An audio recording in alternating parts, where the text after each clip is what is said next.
साथियों, आपको नहीं लगता कि इस वक्त में बहुत कुछ दरक रहा है?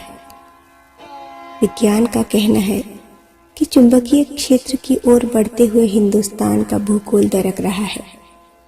मनोविज्ञान का कहना है ऊब और उदासी की ओर बढ़ते हुए हिंदुस्तान का मन दरक रहा है।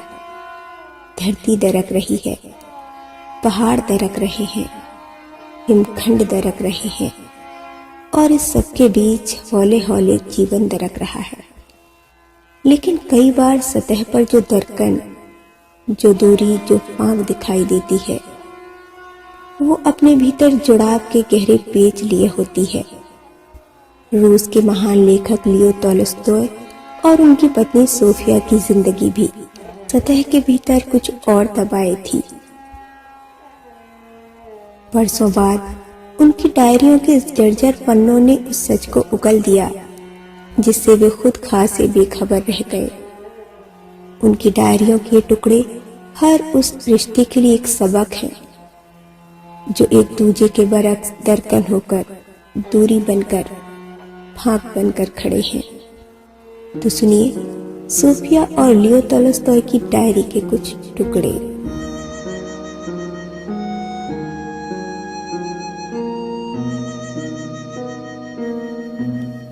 शादी से पहले एक दिन लियो ने उनसे पूछा, सोफिया, तुम डायरी लिखती हो? हाँ, मैं पढ़ सकता हूँ। नहीं।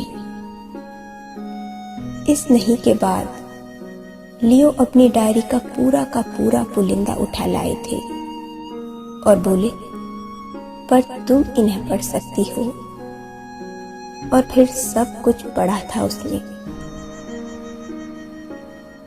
उनकी शराब और जुए की लत के बारे में, उनके प्रेम संबंधों के बारे में और हाँ, उनके एक बेटे के बारे में भी। ये सब पढ़ने के बाद सोफिया ने अपनी डायरी में लिखा, ओह, उसकी जरूरत से ज्यादा ईमानदारी बेहद उबाऊ है। शादी के चंद महीनों बाद लियो का एक आंसू, एक छोटे से छोटा सॉरी सोफिया के सारे शिकवे खत्म कर सकता था। लेकिन ये तमाम चीजें सोफिया तक पहुंची ही नहीं। सोफिया तक पहुंचा तो सतह पर तैरता उनका रूखापन। लियो अक्सर कहा करते थे कि उन्हें सोफिया के मनोभावों को पहचानने की गजब की समझ है। दुनिया के लिए ये बात एक आदर्श पति होने का सबूत या लेखक के तौर पर जीनियसनेस हो सकती है, पर सोफिया के हिसाब से ये क्रूरता थी।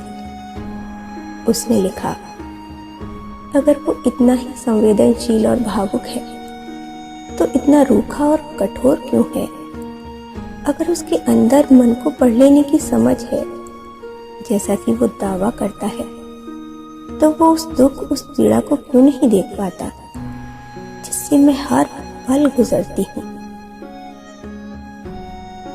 सोफिया की इस क्यों का जवाब पति लियो के पास भले न था, लेकिन लेखक लियो ने इस क्यों का जवाब दिया अन्ना कैरेनिना में किट्टी और लेविन का किरदार कर। अगर लियो से पूछा जाए कि क्या किट्टी और लेविन के झगड़े और ईर्ष्याएं रचने में उनके लिए बहुत हद तक खुद उनकी अपनी ही जिंदगी आधार बनी थी, तो वे यकीनन इसे स्वीकारेंगे और शायद स्वीकारा भी हो।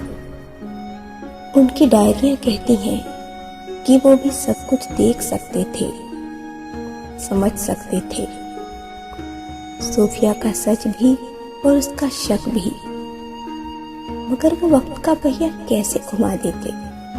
लियो ने अपनी डायरी में लिखा, तेजी से आत्महत्या और पागलपन की ओर बढ़ रही है। मेरी सोफिया, मैं तुम्हारे लिए दुखी हूँ, मगर नहीं जानता तुम्हारी मदद कैसे करूं। कैसी अजीब बात थी, कैसा अचरज था। रशिया और रशिया के बाहर गुरु की पदवी हासिल करने वाले प्रकाश पुंज सरीखे लियो तोलस्टॉय अपनी पत्नी के मन के अंधेरे नहीं दूर कर पाए। बढ़ती हुई सनक उसे असल जिंदगी में लियो से जितना दूर ले जा रही थी, उनकी कहानियों में वो उतनी ही मुखर होती जा रही थी।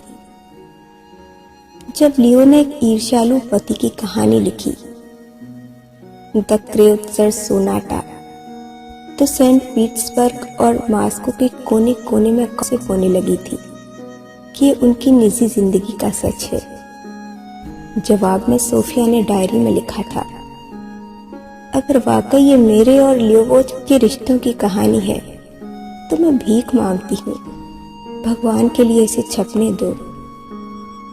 इसे पढ़कर कुछ ऐसा लगता है जैसे वो छिपाते छिपाते थक गई थी और अब सामने आना चाहती थी, सबके सामने सब कुछ उघाड़ देना चाहती थी। वो शायद जिंदगी के चेहरे से नकाब हटाकर 2 घड़ी हकीकत से रूबरू होना चाहती थी।